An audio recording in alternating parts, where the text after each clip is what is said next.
Mon entreprise m'a viré alors que j'avais fait grimper sa valeur de 180 000 à 30 milliards. Je n'ai pas bronché, pas un mot. J'ai souri et je suis parti. La fille du patron, Camille, était déjà assise à mon bureau. Elle scrollait Instagram pendant que je rangeais mes affaires. Merci de m'avoir gardé la chaise au chaud. Elle a lâché avec ce petit sourire arrogant. Papa dit que ce poste est parfait pour ma vision créative. Vision créative, elle n'avait jamais bossé une seule journée. Ce qu'il ne savait pas, c'est que je n'étais pas un employé au hasard. 12 ans dans l'ombre. Tous les gros clients, c'était moi. Chaque contrat à plusieurs millions, c'est moi qui l'avais négocié. Parfois, je faisais 80 heures par semaine. Et ces clients n'étaient pas fidèles au logo sur la façade. Ils étaient fidèles à moi. Ils me confiaient leurs économies, leurs retraites, l'argent pour les études de leurs enfants. Mon téléphone a commencé à vibrer avant même que je quitte le parking. Premier appel, Julien, notre plus gros client. On a appris que tu n'étais plus là. On retire direct nos 45 millions. Deuxième appel, si t'es pas là, on part aussi. Troisième appel, on ne confie pas notre portefeuille à quelqu'un d'autre. Quand je suis arrivé chez moi, ma boîte vocale était saturée. Certains criaient, d'autres pleuraient. C'était plus que des clients. J'avais assisté au mariage de leurs gosses, fêté leur retraite, parfois même soutenu pendant leur divorce. Le lendemain midi, 22 contrats résiliés, 2,5 milliards envolés. L'action de l'entreprise a chuté de 40% en quelques heures. Camille a tenu 4 heures avant de pleurer aux toilettes. Elle a démissionné par SMS. À 15 heures, mon ancien boss, Laurent,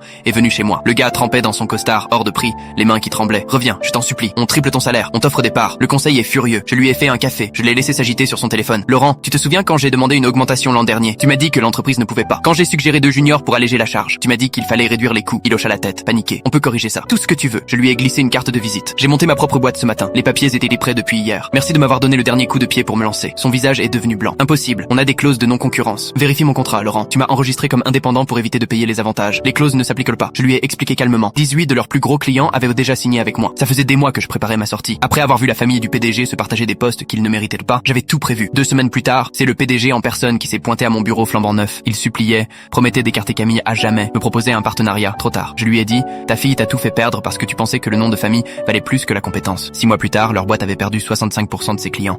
Ils ont dû vendre leurs beaux locaux et s'installer dans une galerie commerciale. Camille, influenceuse, elle vend du thé minceur sur Insta. De mon côté, mon cabinet gère 110 millions d'actifs. J'ai embauché 3 de leurs anciens salariés, maltraités pendant des années. Parfois, la meilleure vengeance, c'est juste partir, les regarder s'écrouler et bâtir mieux